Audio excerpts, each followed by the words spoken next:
All right, so as we've discussed, IP adds another layer on top of the data link layer so that we can have translation of services from one data link layer network to another, but also so that we can scale out to the internet. In order to scale out to the internet, we need to not use the addressing scheme that we use in the data link layer. The data link layer has fixed addresses. When you buy a NIC card or you buy router, the MAC addresses are fixed, right? They're set by the manufacturer. And we discussed a little bit, and it's not super important how that actually happens, but the manufacturer has a prefix that they assign to it, and then basically the last part of the MAC is the serial number, and they manage that internally, and there can't be any duplicates, right? The IP layer allows us to have flexible addresses that are set by software, and we need that specifically because it allows us to have a hierarchy. If we didn't have a hierarchy, the internet wouldn't be possible because the tables would be extremely long, right? So in our data link layer, you have a table to every MAC address, right? Well, there's several billion. Somebody asking about something on the house, no doubt. There's several billion internet connected devices, and there's only actually 4 billion addresses to begin with, right? So, and we'll talk about NAT later on how we actually expand out beyond that. But each router would have to have all 4 billion addresses if we did the data link model, right? Which is liable to make a very long lookup. And not only that, they would have to update.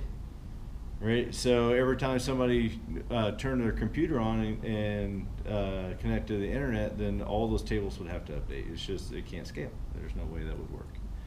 So IP address allows us a different addressing scheme that we can assign. And so that address scheme is hierarchical, which means that there is actually an order to it. And we're going to talk about that today. So an IP address, an IPv4 anyway, we'll talk about IPv6 later, but in IPv4 is how long? How long is an IP address? 32 bits. It is 32 bits. Normally, we represent that in dot quad notation, right? Where there is 8 bits here.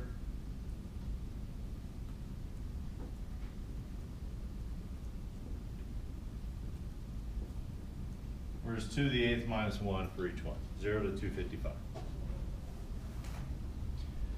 And so a lot of people understand this part, that this is what IP addresses look like, but the IP addresses actually have a hierarchy.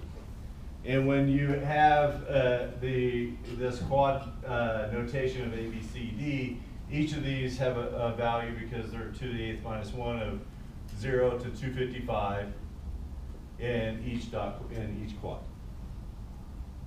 Right, simple.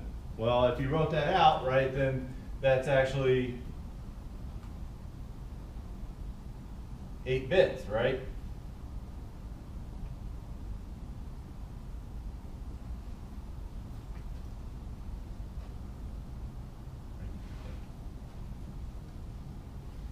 So that's 8 bits that we can represent it. So how would we go about making a hierarchy out of this type of addressing scheme from an implementation? Reserve different parts of the quad. Yeah, so we're going to reserve different parts of the quad for the network address, and then we'll have the latter part of the quad for the host address, right? So we could say very simply, right, so this could be our network address, right? And these could be our host address. This is actually really common, right? Well, if we did it this way, right, our network address would no longer be 32 bits long, it would be 24 bits long, right? and our host address would be 8 bits long. So this would give us 256 addresses, 0 to 255, right? And then this would give us a lot more addresses, whatever, to the 24th is, might as well. But this actually would be very limiting if we did it this way. So it's super common to actually have the boundary here, right? It's also common to have the boundary here, right? But sometimes the boundary is actually right in the middle. So if it was this way, then where it was at 24, at 16, or at 8 bits, it would be super easy and we wouldn't have to actually go over this in class. Right, everybody would get all the test questions and the homework questions right? But it doesn't. It actually can divide in the middle. So we really need to kind of look at what it would look like if we had a network address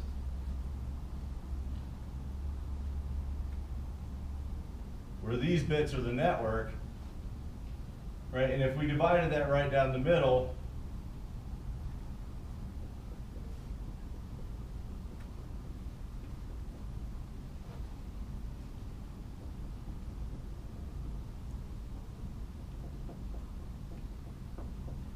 right, or right here, right, that represents this divided right down the middle. So we're really dividing the bits.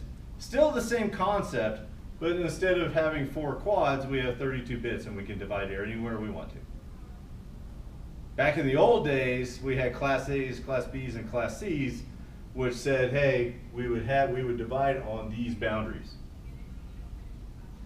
for Class A's, Class B's, and Class C's, and then we fixed the first and or the second bits to make sure that those lined up right and there wasn't any overlap. But today that doesn't really exist. You just divide wherever. So then this becomes our network address and this becomes our host address. And so in this case, if we divided this down the middle, this was a network address of 16 bits long. This one was 24 bits long, right? So now this becomes a 20. And we define it as /20 in CIDR notation anyway. And that refers to that there are well, this is only 12. I didn't write enough of them in there. That refers to that there are 20 bits in the network address, right? And then 12 bits left over for the host address. And it should have had 2 more octets there, or 2 more sets of ends there. So let's look at this in practicality.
Start with the easy one.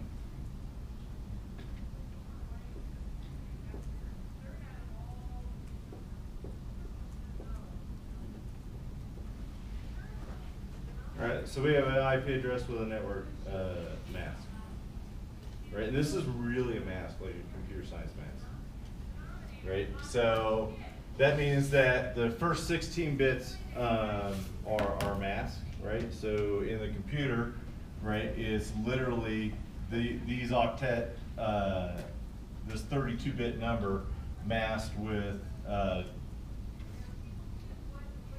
2 to the 32 minus 2 to the 16th, right? So we have a mask that looks like this, right? 1, 1, 1, 1 for 16, 1, 1, 1, 1, 1, 1, 1, 1, 1, 1, 1, and then zeros the rest of the way. And so the computer actually does a mask, like an AND on the two numbers, and that gives you your network address. Right, so if we do an AND on this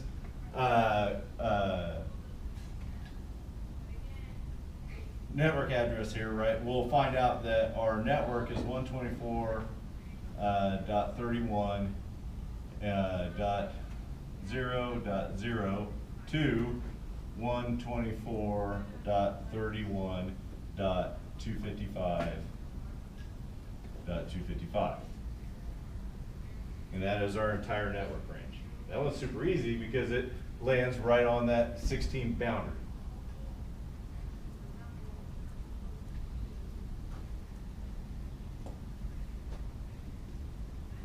Yes.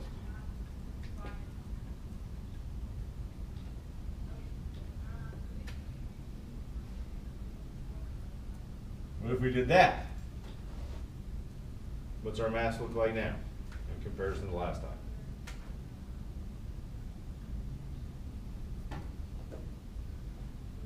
One bit more. It's just one bit more, right? One bit more. So what's our address range become?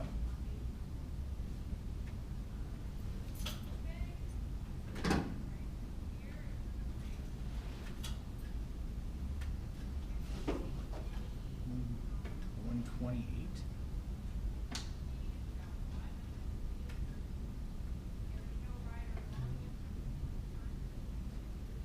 Two? 255, 255. Yep.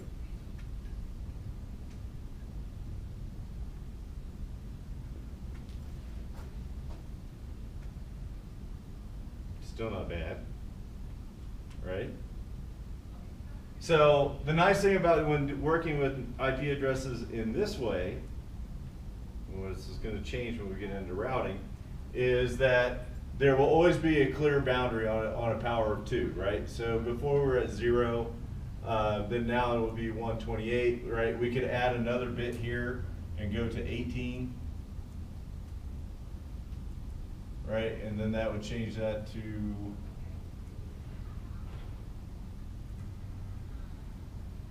is that 2? 192. 192. Sorry. Right? And they always have a clear power 2. Seems super simple, right? And those will become our network hierarchy. And we could build a network hierarchy out of that. And if we did that, we can envision like we have this crazy root up here of IANA, and we can actually build out an entire hierarchy with this function, right? So it's not necessarily a pretty tree, right? Because not everything is going to be even, right? So some networks might be really big, some networks might be really small. The problem is when we get to routing, that is not always the case. When you're doing routing, you can have things like this.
you have a routing table that looks like this.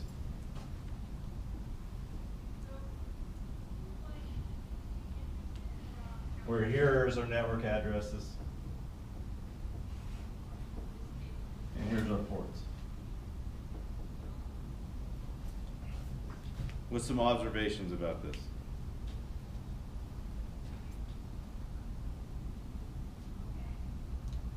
So the first observation is that they overlap. One is in the middle of the other. What else?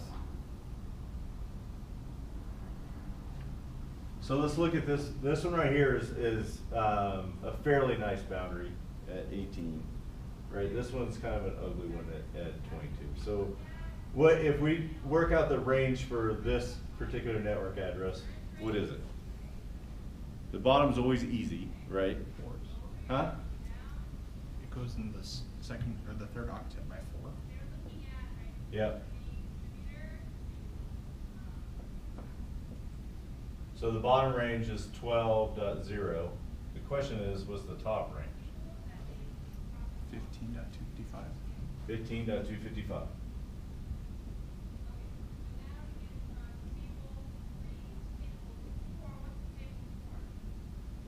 And that will go into B, right? What's our other range?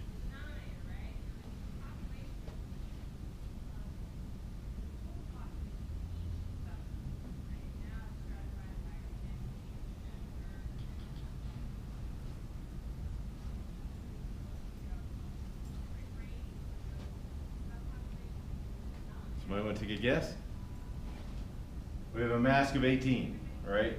So these are completely masked off because that's 16. So they just fall through. Right? What else gets masked? Right? The top bit, right? The second to top, and then it's all zeros after that. And then obviously the 0 falls out as well. So what's that become?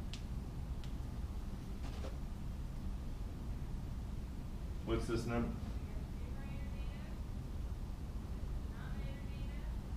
Actually, what's this number?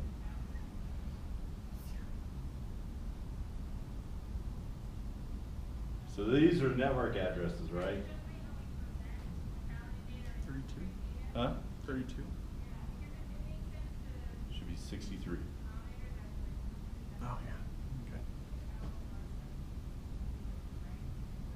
So imagine we have all the hosts from 0. The question is to how high can we get, right? So it could be that all of these host-wise, right, are full, if that was the case, right? So the question is, what would this number be if it was all ones?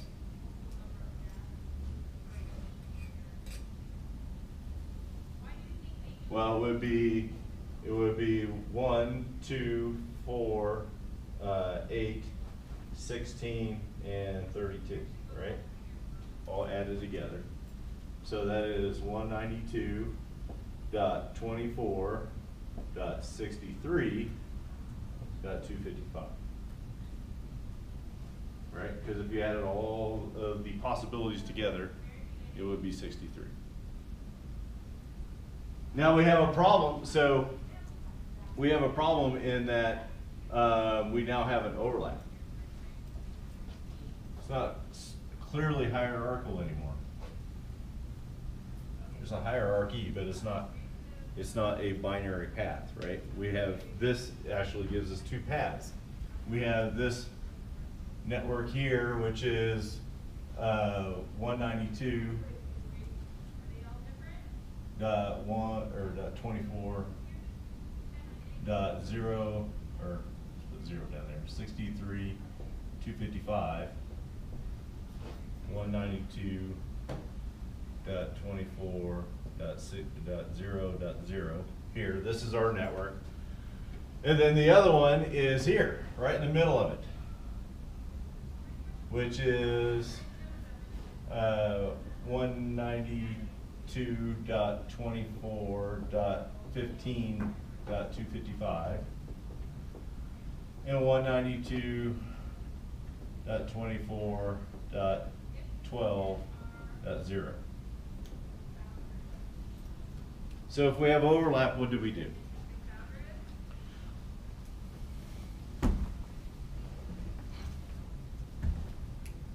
Which network do we pick? Let's say we have one that lands right in the middle of the overlap. Which network do we pick? Correct, the one with the smaller range, the one that's more specific. So anything that has a larger network mask has, in this case, /22, is specified more clearly. So our rule is that if anything that is more specific, we follow it. Anything that is more general, that becomes our backup. Not really backup, but right. So if it falls outside of that and into the other network, it would do. And then there's usually a default route, right? And if in your routing table, you usually actually label that default, but there's actually a number associated with default. What would that number be? 0.0.0.0. Correct. It would be 0.0.0.0/0. Right? It's the network mask for everything.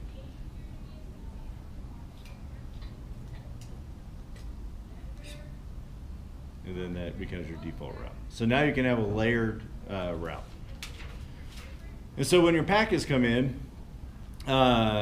you hit the router, then the router looks at its table. It does the calculations to find out which route is more specified, and it sends the packet that way.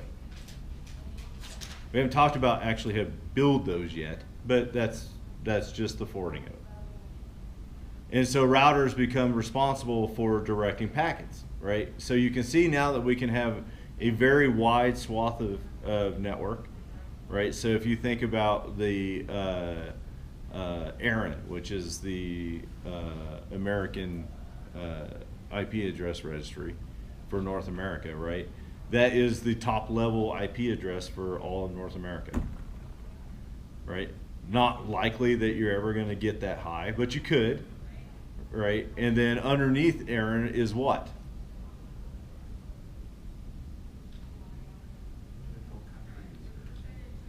So there are some that are run by countries, but mostly it's companies, right? So underneath ARIN would be like Comcast and CenturyLink, Intel. There's some companies around that still have ridiculously large swaths of IP addresses, right? AT&T, but you also have like all of the backbone companies, right? They're actually running the internet backbone, right? And then under that might be sublet kind of, like some startup ISP in Monument, right? They get a big swath and they assign them out. And so there's not only a hierarchical from addresses, there's also a hierarchical from a business perspective on who's responsible for those. And then those addresses are usually assigned via DHCP. And we'll talk about DHCP later, but the addresses are assigned dynamically. Even if it's static, right? You still usually obtain it dynamically, even if it's not going to be changed. And then what happens if you have a public IP port to the router and you mess up and you assign it a static IP that is not correct? You might do an IP conflict. So you might get an IP conflict, but you also might never get a packet delivered, right? Because the router that's sitting above you is expecting it to be in a certain band, right? So you could have an IP conflict because you're on the same network as other people. If you pick it in the right network address, but you pick the wrong host address. But if you just pick a wildly random IP value and you stick it in there, then you'll never get a packet, right? It won't come back to you because the tree, it doesn't know how to get to you, right? The tree has to be complete. So this is how the public internet works. These are all public IP addresses. There are private IP addresses. And so there is a number of IP addresses that are reserved for private networks, so they can be duplicated. All public IP addresses can't, none of them can be duplicated. They all have to be unique because that tree has to be complete, right? And while there can be overlap for network addresses, like we've seen back here, there can't be overlap for host addresses, right? So they have to be unique. But if that was the case and there were no private IP addresses, the internet would have stopped several years ago when we ran out of IP addresses, because we did in fact run out of them. So your book says that it's coming, but it happened. They're already gone. And they've been gone for a couple years in the United States. And so you can have a public or a private network underneath it, right? So you could have a router that sits at your house, and you have a private network that sits underneath it. And that private network can be rather big, right?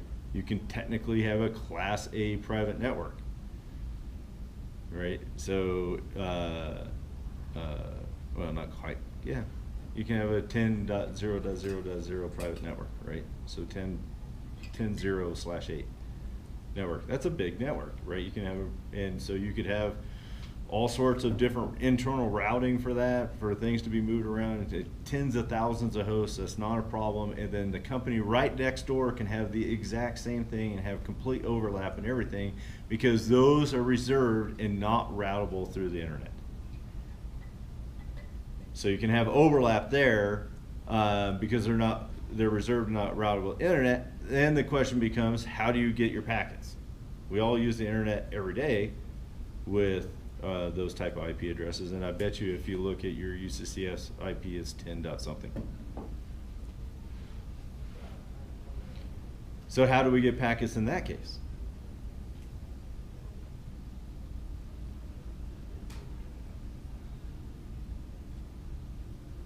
Routing tables. So it is routing tables and something more. NAT. It's NAT, which is routing table with some port added in. It kind of breaks the whole entire idea of the hierarchical internet, right? We cheat is really the answer, right? There are 65,000 ports, so that means that you can lie and do some translation and lie about your IP address 65,000 times. If you need to lie more than 65,000 times, then you will need to get another IP address. So let's think about forwarding for this. We'll jump a little bit into that. Right, so a packet comes in, it is labeled 192.24.6. Where does it go in this thing?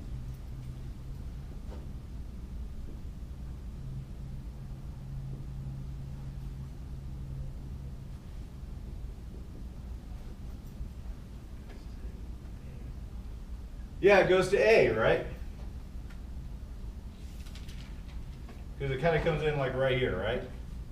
So that goes out to A.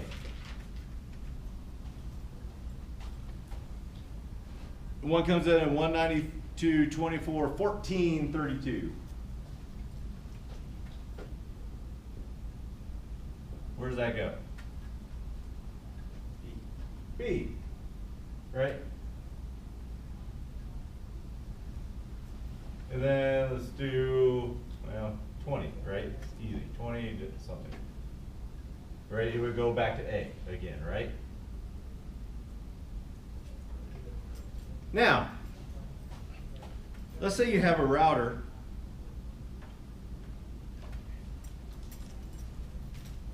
like a home gateway type of router, which is actually not, technically, it is a router, but it's not a router.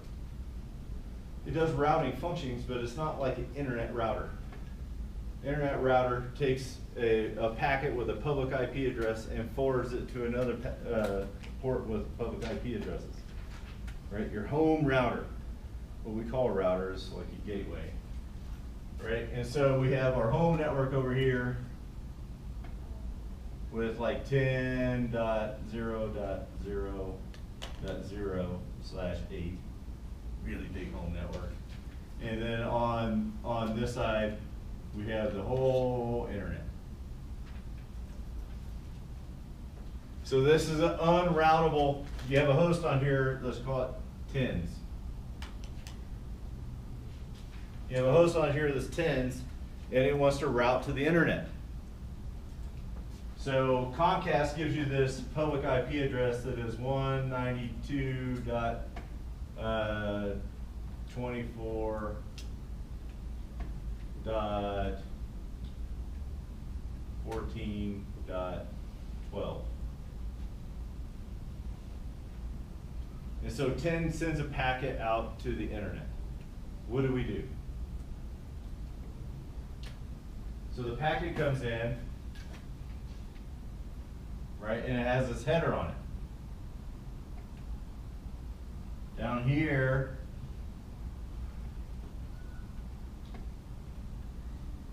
destination. Let's say our destination is 64.12.12.12. And our address is tens. But tens is unwritable. So what do?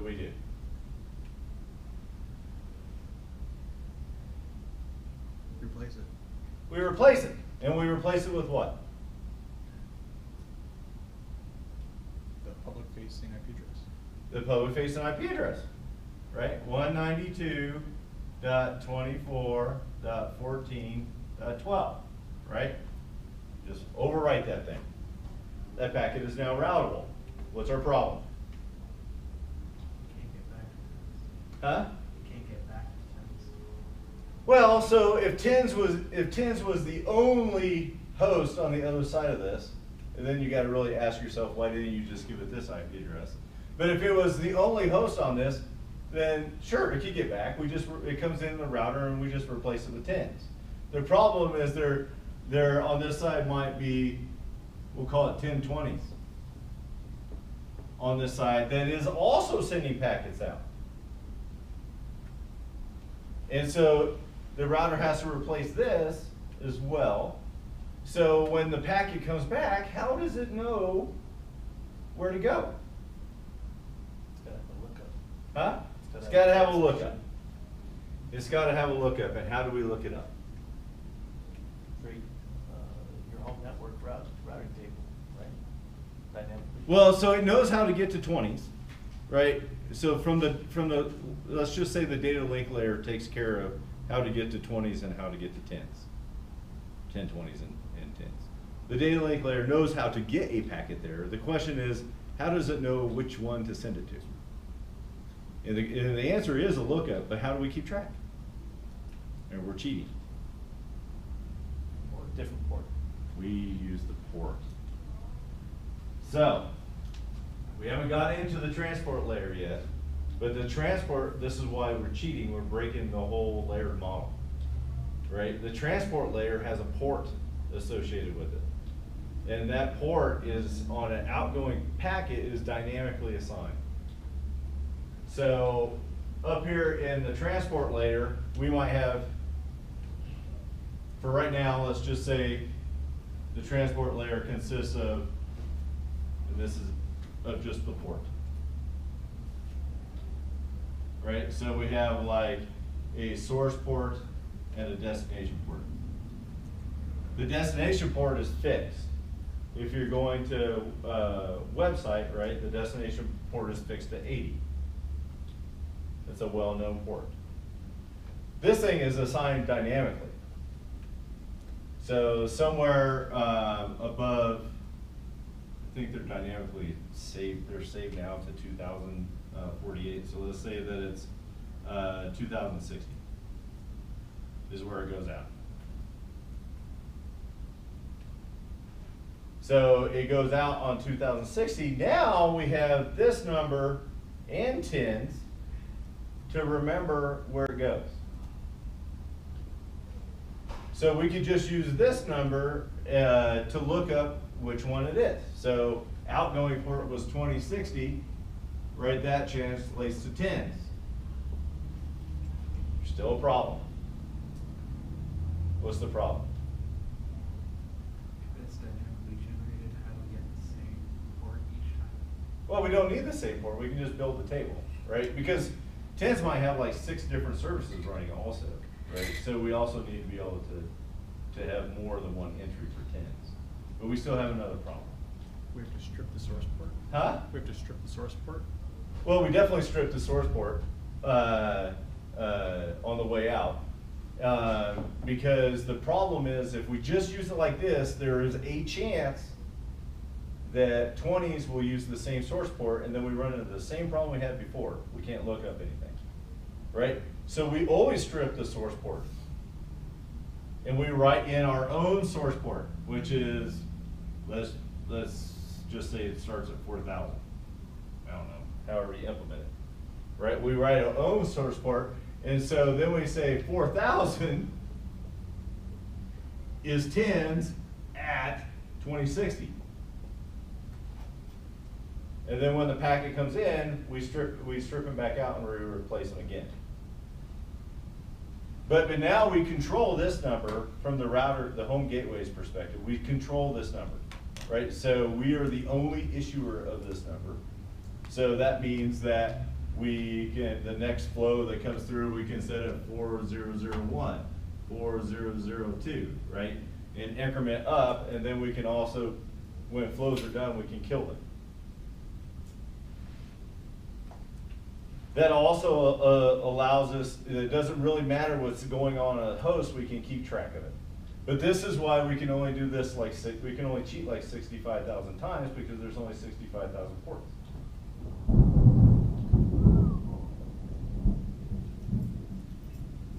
So I mean there can only be 65,000 connections. Correct. That's a lot of connections. Or you'll need another IP address.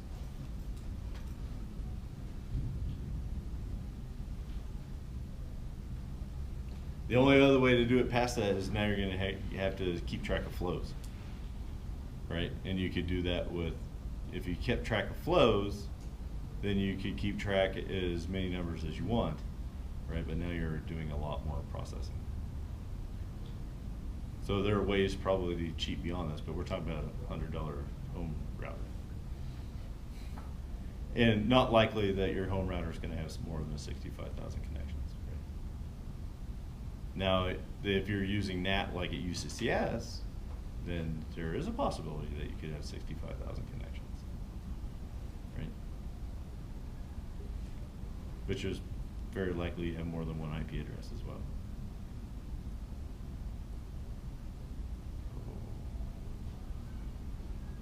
That's really bad. Hold on.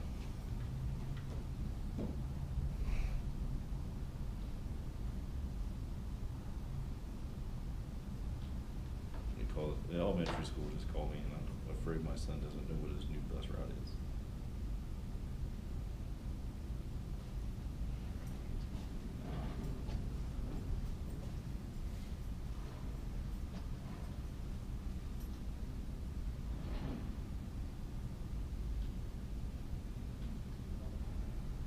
Hi, Mr. Glad. This is Jason from church.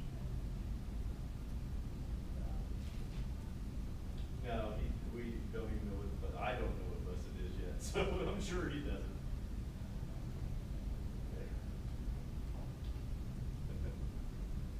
Yeah, carpool, thank you. Bye. All right.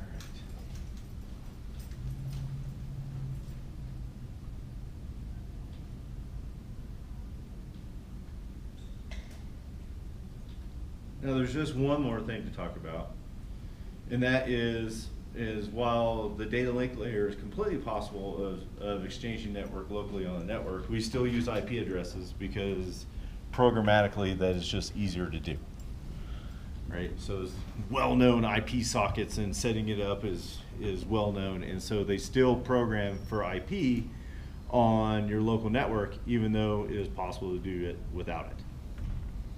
So the question is, how do you decide if a packet gets passed down the stack? How do you decide on whether you send that to the local network or you send that to the router?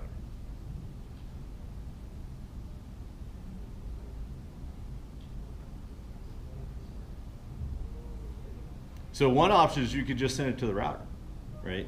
The simple option is send everything to the router, right? And the router, because the local address is local, the router just would bounce it back, right? But at the data link layer, remember you're sending that packet out, right? So you would like not everything to be funneled to the router down one pipe, right? And then funneled back out down the same pipe. Even though in LAN it's actually two different wires, right? You could bottleneck yourself. So what you would do is you simply look at you look at the IP that's going, or the IP that you're connecting to, and you see if that's in your own network. You know what your own IP is because you got that through DHCP, probably, or you've correctly set it statically, and you look to see, hey, you do the evaluation as, hey, this packet I'm about to send out, is that local to me? And if it is, send it out on the regular network. Don't send it to the router. Nothing gets forwarded out. And there's all sorts of little protocols that are going to help with that. Mainly ARP, right? The first thing that you do is your data link layer. You need to know your data link layer address to send packets locally. So you need to ask, hey, who, which is MAC address, has this IP address, and you'll get that back, and then you can send on the data link layer. And that's it. So this explains how we can have a hierarchy to the internet. Does not explain how we actually route anything yet. Just if we have this magically built table where we know that it's port A or port B or port Z, right? That we know how to forward it out, and so we can traverse the hierarchy, right? That does not explain yet because the hierarchy overlaps, right? So there are many ports that get to the same place because of overlap. So it's not a perfect tree where no leaves or no nodes connect to other nodes, right? It's not fully interconnected, but it's really messy. And so there are many routes to get to where you need to go. And so we haven't just talked at all how you actually build those routes yet. And we'll eventually get there. And there's lots of algorithms in that. And then we'll talk more on, we'll talk on a simple way to do it. We'll talk on that doesn't converge well, and we'll talk about why that is and what actually convergence is. And then we'll talk about a little bit more complex way to do it that doesn't scale well. And then we will build, like on the best of both worlds, we will build a segmented network where the I guess up higher in the hierarchy of the internet, right? If you are a backbone provider, we'll use the way that scales well. If you're Comcast, we'll use the way that doesn't scale well but is more efficient. Because in the hierarchy of the internet, there's not, when something breaks, somebody's immediately notified and they fix it, right? Where lower down the internet, that doesn't, you don't have the dependability down there. So we'll talk about that. So any questions on IP addresses? We can pick out how to make a network, right? And all of that. And you'll be happy to know during any test you are welcome to use the IP calculator on the internet. I don't care. Nobody really needs to know. All you need to know is the theory of this is how we break things up. So when we do this stuff, you're not going to have to be writing binary down trying to figure out what it is. I'm going to try to get out the data link layer homework today, and because I think I can do that on my laptop without my desktop. Hopefully my desktop will be up tomorrow. I will load the videos and do everything else I need to do for the class to get caught up. So, any other questions? All right, that's it.